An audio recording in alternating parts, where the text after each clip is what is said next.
नमस्कार साथियों, कैसे हैं आप सभी का हार्दिक स्वागत है इस डिजिटल मंच पर। दोस्तों, जैसा कि आप जानते हैं, हम पढ़ रहे थे सेल बायोलॉजी की वन लाइनर सीरीज। दोस्तों, इस वन लाइनर क्वेश्चंस जो कि एग्जाम पॉइंट ऑफ व्यू से काफ़ी इंपॉर्टेंट क्वेश्चंस रहेंगे और इसमें हम अब लेकर के आए हैं इसका सेकंड पार्ट। जी हाँ, आगे भी आप देखेंगे इसका थर्ड पार्ट भी आने वाला है। इसमें हम सारे वो टॉपिक या पॉइंट कवर करने वाले हैं जो एग्ज़ाम में लगातार आपसे पूछे जाते हैं। अगर आप इन पॉइंट या टॉपिक को लगातार आप पढ़ रहे हैं, इस वीडियो को आप अगर देख लेते हैं, मुश्किल से 5 से 10 मिनट का आपको समय लगेगा, तो आप सेल बायोलॉजी यानी कोशिका के बारे में बहुत कुछ समझ पाएंगे दोस्तों। तो दोस्तों, चलिए बिना टाइम ख़राब किए हुए हम स्टार्ट करते हैं। सेल बायोलॉजी का सेकंड पार्ट है, इसमें आप देखें कोशिका विज्ञान का, और यहाँ पर आपके लिए क्वेश्चन रहेगा। क्वेश्चन है दोस्तों, काफ़ी महत्वपूर्ण क्वेश्चन है, एग्जाम में कई बार आपसे पूछा भी गया है। क्वेश्चन है कि SER का मुख्य कार्य क्या है, यानी कि मेन फंक्शन आपसे पूछा गया है SER। SER का मतलब होता है दोस्तों स्मूथ एंडोप्लाज्मिक क्या होता है, रेटिक्यूलम होता है।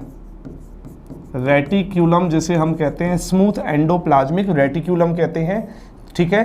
तो इसका जो मेन फंक्शन होता है दोस्तों, वो क्या होता है, लिपिड और जो स्टीरॉयड होते हैं, लिपिड और स्टीरॉयड जो होते हैं, उनका ये क्या करती है दोस्तों, उनका सिंथेसिस करती है, या हम कहें उसका संश्लेषण करती है। ठीक दोस्तों, इसी प्रकार से आपसे क्वेश्चन पूछा जाएगा RER का मेन फंक्शन यानी कि मुख्य कार्य बताइए। जी हाँ, RER का मेन फंक्शन यानी कि मुख्य कार्य क्या है, ये आपसे पूछ लेगा। तो याद रखें, RER का मतलब पहले तो आपको पता होना चाहिए, ये होता है rough endoplasmic reticulum. Rough endoplasmic क्या होता है, रेटिक्यूलम होता है। तो दो प्रकार के रेटिक्यूलम होते हैं, एक होता है रफ एंडोप्लाज्मिक रेटिक्यूलम और एक होता है स्मूथ एंडोप्लाज्मिक रेटिक्यूलम। ये जो रफ एंडोप्लाज्मिक रेटिक्यूलम जिसे हम कहते हैं RER, इस पर याद रखना दोस्तों, इस पर क्या पाए जाते हैं, इस पर राइबोसोम प्रेजेंट होते हैं। क्या प्रेजेंट होते हैं दोस्तों, इस पर राइबोसोम, और राइबोसोम उपस्थित होने की वजह से ही ये किसका सिंथेसिस या संश्लेषण करेगा दोस्तों। तो आपको याद रखना है, ये राइबोसोम की वजह से ही इस पर प्रोटीन का सिंथेसिस यानी कि संश्लेषण होता है। और SER पर बताइए किसका होता है, लिपिड्स और स्टीरॉयड का होता है।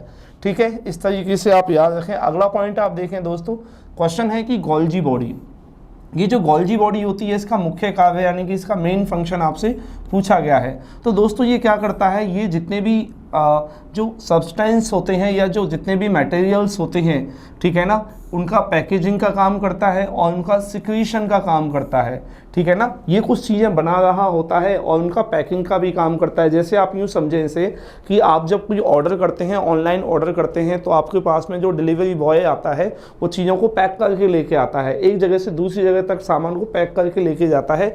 ठीक वैसे ये क्या करता है दोस्तों, ये पदार्थों की पैकेजिंग का काम करता है और उनका क्या करता है, श्रावण करता है। और कैमिलो गोल्जी नाम के एक साइंटिस्ट हुए थे, क्या नाम है, कैमिलो गोल्जी नाम के एक वैज्ञानिक हुए थे। इन्होंने क्या किया था दोस्तों, इन्होंने गोल्जी बॉडी की खोज की थी। गोल्जी बॉडी की खोज या डिस्कवरी किसने की थी, कैमिलो गोल्जी नाम के साइंटिस्ट ने की थी, ये आपको ध्यान रखना है। अगला क्वेश्चन क्या है दोस्तों, अगला क्वेश्चन है कि माइटोकॉन्ड्रिया का मुख्य कार्य क्या है। सभी जानते हैं ये बात कि माइटोकॉन्ड्रिया का मुख्य कार्य क्या है दोस्तों। तो इसका मुख्य कार्य क्या होता है, ATP का सिंथेसिस करना। ATP का क्या करना दोस्तों, सिंथेसिस, या हम कहें एनर्जी का प्रोडक्शन करना यानी उत्पादन।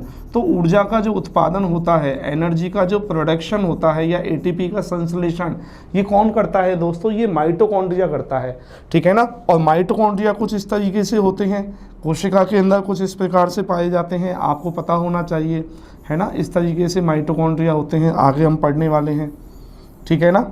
इस तरीके से माइटोकॉन्ड्रिया सेल या कोशिका के अंदर होते हैं, इस तरीके से आपने देखा होगा। ये क्या है, एक माइटोकॉन्ड्रिया है।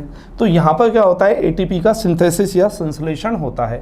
अगला क्वेश्चन क्या है दोस्तों, राइबोसोम का मेन फंक्शन क्या है। राइबोसोम का जो मेन फंक्शन या मुख्य कार्य होता है वो प्रोटीन का संश्लेषण होता है, प्रोटीन सिंथेसिस होता है। और आपको पता होना चाहिए दोस्तों, राइबोसोम दो प्रकार के होते हैं।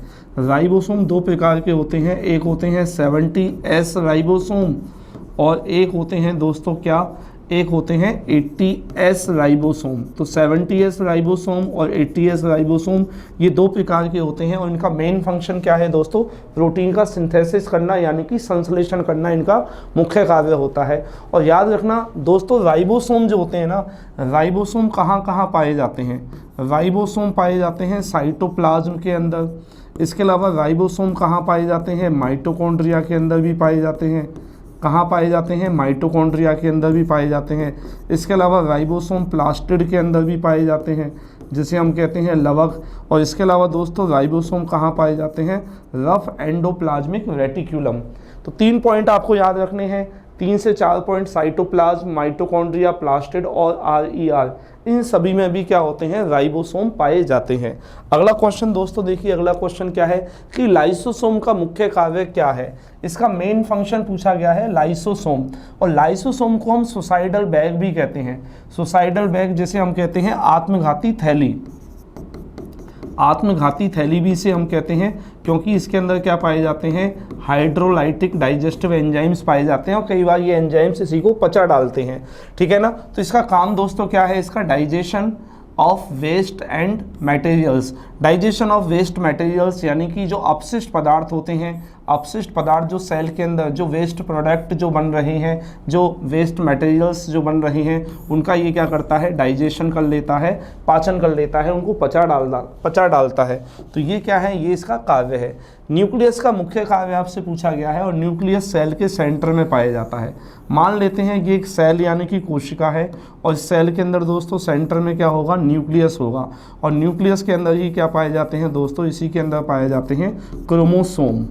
क्रोमोसोम होते हैं गुणसूत्र होते हैं और क्रोमोसोम बने होते हैं किससे, DNA से बने होते हैं।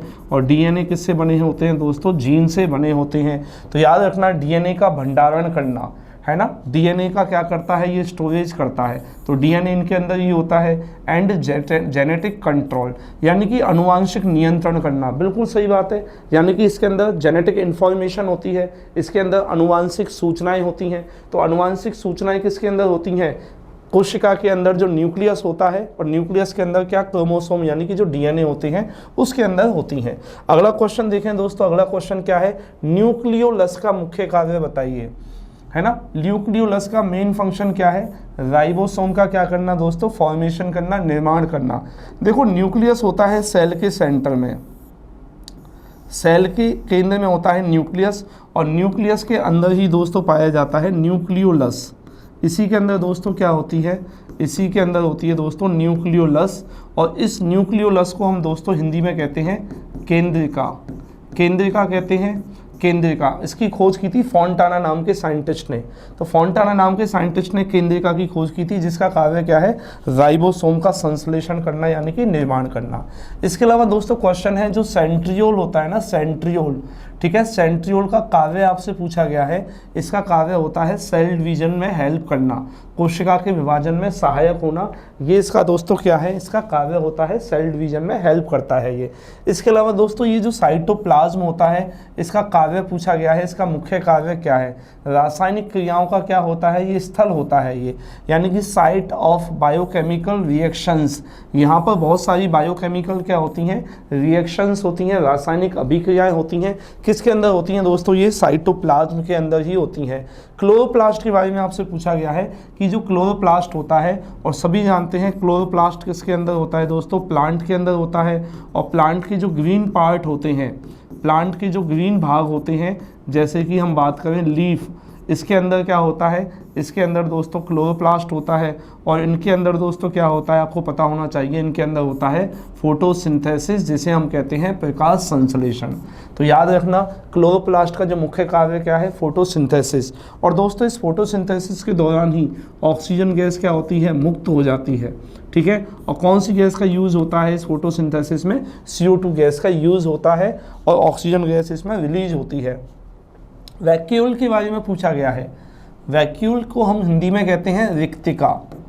ये जो रिक्तिका होती है दोस्तों, खाली जगह होती है, जैसे एयर बबल्स होते हैं, है ना, हवा के साबुन के जो बुलबुले होते हैं ना, सोप बबल्स जो होते हैं, है ना, जो पानी के जो बुलबुले होते हैं उनके अंदर जो हवा भरी हुई होती है, वैसे ही वैक्यूल्स होती हैं। वैक्यूल्स किसके अंदर पाई जाती हैं? सेल के अंदर पाई जाती हैं। तो ये क्या करते हैं? ये पदार्थों का भंडारण करती है ना, ये पदार्थों का क्या करती है? भंडारण, यानी कि उनका स्टोरेज करती है। अब पदार्थ इसमें क्या हो सकते हैं? इसमें अपशिष्ट पदार्थ भी हो सकते हैं या अन्य इसमें पदार्थ भी, उत्सर्जी पदार्थ भी इसमें हो सकते हैं। तो क्रोमोसोम का मुख्य कार्य आपसे पूछा गया है, क्रोमोसोम का मेन फंक्शन क्या होता है? तो आनुवांशिक लक्षणों का वहन करना। ये जो जेनेटिक क्या होते हैं बताइए? कैरेक्टर्स होते हैं। जेनेटिक जो कैरेक्टर्स होते हैं, हेरिडिटरी जो कैरेक्टर्स होते हैं ना, हेरिडिटरी कैरेक्टर्स का क्या करता है? ये वहन करता है। क्या करता है? ये क्रोमोसोम करता है। अगला पॉइंट देखिए दोस्तों, डीएनए का मुख्य कार्य आपसे पूछा गया है। अच्छा, डीएनए से मिलकर के ही क्या बने होते हैं? डीएनए से मिलकर के ही बने होते हैं क्रोमोसोम। और क्रोमोसोम की संख्या कितनी होती है बताइए? मनुष्य के अंदर क्रोमोसोम की संख्या होती है 46 क्रोमोसोम होते हैं, या आप इसे कह सकते हैं 23 पेयर्स, 23 जोड़ी क्रोमोसोम होते हैं। ठीक है, तो ये जो होती है ना जेनेटिक इंफॉर्मेशन होती है, इनका स्टोरेज करने का काम होता है। डीएनए का मुख्य कार्य क्या है? आनुवांशिक सूचनाओं का स्टोरेज करना। ठीक है, अगला पॉइंट दोस्तों क्या है? पादप की रसोई किसे कहते हैं? किचन ऑफ प्लांट किसे कहा जाता है? किचन ऑफ प्लांट किसे कहते हैं? क्लोरोप्लास्ट को कहते हैं दोस्तों। ठीक है ना, जैसे कि रसोई के अंदर हम खाना बनाते हैं, किचन के अंदर हम खाना बनाते हैं, ठीक उसी प्रकार से दोस्तों जो पेड़ पौधे होते हैं, पेड़ पौधों में जो क्लोरोप्लास्ट होता है, क्लोरोप्लास्ट के अंदर क्या होता है? फोटोसिंथेसिस होता है। क्या होता है दोस्तों? इनके अंदर फोटोसिंथेसिस होता है, जिसे हम क्या कहते हैं? प्रकाश संश्लेषण करते हैं।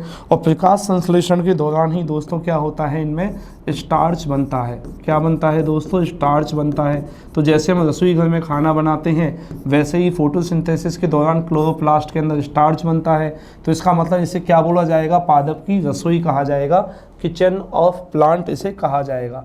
अगला पॉइंट क्या है दोस्तों? सेल का पावर हाउस पूछा गया है, जो सभी जानते हैं, माइटोकॉन्ड्रिया। क्या होता है दोस्तों? माइटोकॉन्ड्रिया इसे कहते हैं। इसके अलावा माइटोकॉन्ड्रिया की खोज किसने की थी? कॉलिकर ने की थी। कॉलिकर नाम के एक साइंटिस्ट हुए थे, इन्होंने माइटोकॉन्ड्रिया की खोज की थी। और माइटोकॉन्ड्रिया जो शब्द है दोस्तों, वो सी बेंदर नाम के साइंटिस्ट ने दिया था। अगला पॉइंट है दोस्तों, वंशागति की इकाई आपसे पूछी गई है।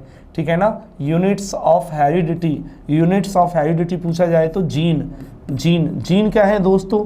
जीन क्या है ये आपको पता होना चाहिए। जीन क्या है? Smallest unit of DNA. DNA की सबसे छोटी इकाई क्या है दोस्तों? जीन है, या आप इसे लिख सकते हैं फंक्शनल यूनिट ऑफ डीएनए, या हम कह सकते हैं डीएनए की क्रियात्मक इकाई।